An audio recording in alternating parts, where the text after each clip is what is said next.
parce qu'aux prochaines fêtes pascales, il sera obligé de prêcher.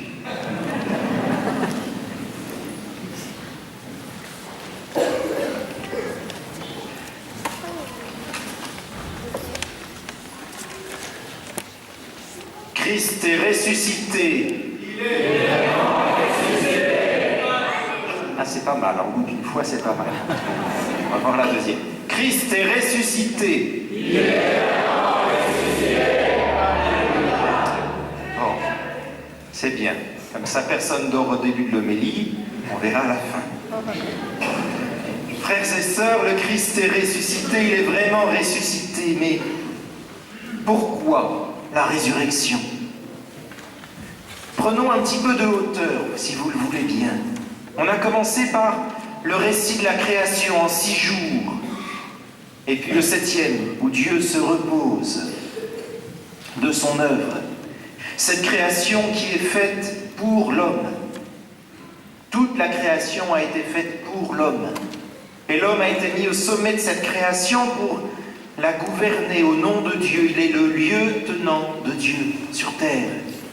Et il est à l'image de Dieu parce qu'il gouverne cette création, comme Dieu l'a invité à le faire. Et Dieu a créé l'homme parce qu'il veut lui partager sa vie. Voyez-vous, le jardin, l'image du jardin dans lequel l'homme est placé, c'est une image ancienne pour exprimer la communion avec Dieu. Et alors, la résurrection a lieu le 8e jour, le dimanche, premier jour de la semaine, de la nouvelle semaine. Le 8e jour, c'est l'achèvement de l'œuvre, l'achèvement voulu par Dieu. Voyez-vous, ce qu'il faut comprendre, c'est que la résurrection ne vient pas réparer un accident causé par le péché de l'homme. Alors Dieu viendrait mettre un bout de sparadrap sur le trou fait par Adam dans le pneu. Non. La résurrection, c'est l'achèvement de l'œuvre commencée à la création. Dieu a voulu de toute éternité que l'homme partage sa vie. Mais Dieu a voulu que l'homme partage sa vie, corps et âme. Quelque chose qui peut vous aider. Vous connaissez, pour beaucoup d'entre vous, probablement, la cathédrale de Chartres. Et vous avez sur la cathédrale de Chartres une statue de la création d'Adam. Et qu'est-ce que l'on voit? On voit que Adam, dont la tête repose sur les genoux du Christ, a le même visage que le Christ. Eh bien, voyez-vous, le sculpteur du Moyen-Âge est un excellent théologien. Il a compris que dès l'origine, Dieu voulait faire participer Adam, l'homme, à sa vie. Et pour cela, eh bien, il fallait que, oui, Adam, corps et âme, soit transformé, transporté en Dieu. Dieu voulait conduire l'homme à cette réalisation. Alors certes, il y a le péché. Et Dieu a choisi comme moyen pour réaliser cela la croix. Il a rejoint l'homme dans son péché et sa solitude, annihilant le pouvoir de la mort et du péché, c'est-à-dire de Satan. Lorsque Paul parle du péché d'une manière générale, c'est un mot pour désigner Satan. L'homme avait perdu la ressemblance avec Dieu. Dieu a rejoint l'homme dans sa dissemblance. Quel paradoxe! C'en est au point que ce n'est pas ça, lui, mort à notre place, c'est maintenant nous qui sommes appelés à mourir de la même manière que lui. Le Christ est venu transformer la mort.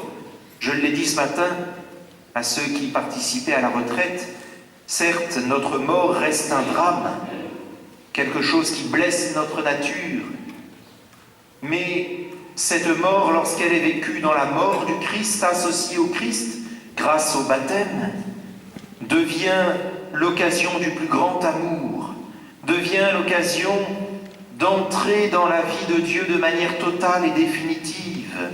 Le Christ a transformé la mort. Et nous devenons, nous dit saint Paul, unis à lui. Alors on va faire un peu de grec. Vous êtes prêts? Le mot grec pour dire uni à lui, c'est sum phutoi. Non, c'est pas du japonais, hein, c'est du grec. Sum, ça veut dire avec. Phutoi, c'est la physis, c'est la nature. Il nous prend dans sa nature. Il nous donne, il nous transforme en ce qu'il est. Ça veut dire qu'il nous partage sa vie au tel point que nous devenons semblables à Dieu. Que la vie de Dieu devient notre vie. Lorsque le corps ressuscite, saint Paul dira dans l'Épître aux Corinthiens qu'il est, encore du grec, pneumatikos, pneumatique. Alors pensez pas au bonhomme Michelin. Pneumatique, ça veut dire quoi? Ça veut dire que ce qui anime tout le corps, c'est l'Esprit Saint. C'est la vie de Dieu. C'est comme si le sang qui battait dans nos veines était du sang de Dieu, si tant est que Dieu eut du sang. Non, il n'en a pas. Il n'en a pas besoin, il est spirituel, éternel. Si, il y a le sang du Christ, excusez-moi, il y a du sang en Dieu, dans le corps du Christ, un sang transfiguré. Voilà, et bien nous vivons de cet Esprit Saint qui transforme notre corps. Le Christ se montre à ses disciples, les femmes le saisissent, nous l'avons entendu, elles lui saisirent les pieds. C'est pas un fantôme. Essayez de saisir les pieds d'un fantôme. Vous attrapez rien, du vide. Là, elles lui saisirent les pieds. Les disciples, dans l'évangile de Luc, le touchent. Saint Jean aussi, dans l'évangile de Luc, il mange du poisson devant eux.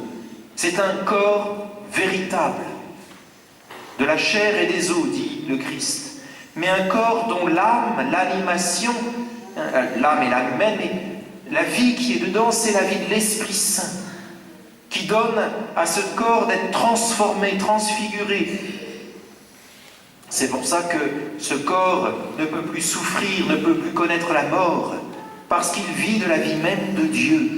Il est sum phutoi, ou sum phutos au singulier. Le Christ a crucifié en nous le vieil homme, qui était condamné à la mort, et il nous donne de partager sa victoire. Alors vous allez me dire, c'est bien joli, c'est bien gentil tout ça. C'est très beau, on vous croit sur parole. Mais pour nous aujourd'hui, qu'est-ce que ça veut dire? Eh bien, voyez-vous, c'est que cette vie de Dieu commence à couler en nous. L'Esprit Saint, dès maintenant, par le baptême et la confirmation, vit en nous. Et nous permet, bien sûr, notre corps va vers sa ruine jusqu'à la mort avant de connaître la résurrection, mais l'Esprit nous permet dès maintenant de ne plus être esclaves du péché. C'est ce que saint Paul nous a dit. Nous ne sommes plus esclaves du péché. C'est ce qu'on voit dans la vie des saints. Nous devenons capables de vivre toujours dans la charité, dans la paix, dans la concorde. Le Seigneur nous donne cette grâce-là si nous nous ouvrons à lui. Alors ça peut prendre un peu de temps, je suis d'accord. C'est pas toujours facile, oui. Mais le Seigneur nous assure de son action en nous. Et il nous donne sa paix, qui témoigne déjà de cela. Et puis demain, eh bien c'est cette résurrection avec lui. Alors frères et sœurs, je voudrais simplement vous inviter, en cette nuit de Pâques, à vous réjouir, mais en prenant de la distance, de la hauteur, comme je l'ai dit au début. Et on en a besoin en ce moment, que ce soit en France ou dans le monde. On entend de nouveau des bruits de bottes.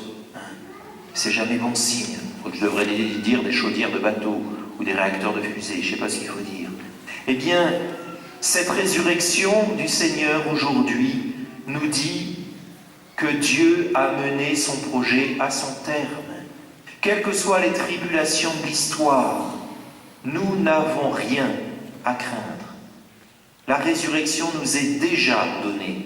Et la mort n'est plus une fin, mais elle est le commencement de quelque chose, d'une vie qui ne se finit pas, avec Dieu, en Dieu, et de la vie de Dieu. Alors que cette contemplation de la résurrection soit pour nous source d'espérance et de joie, de la vraie espérance, celle du ciel, et que jamais notre cœur ne se laisse attrister et enténébrer, parce que Christ est ressuscité.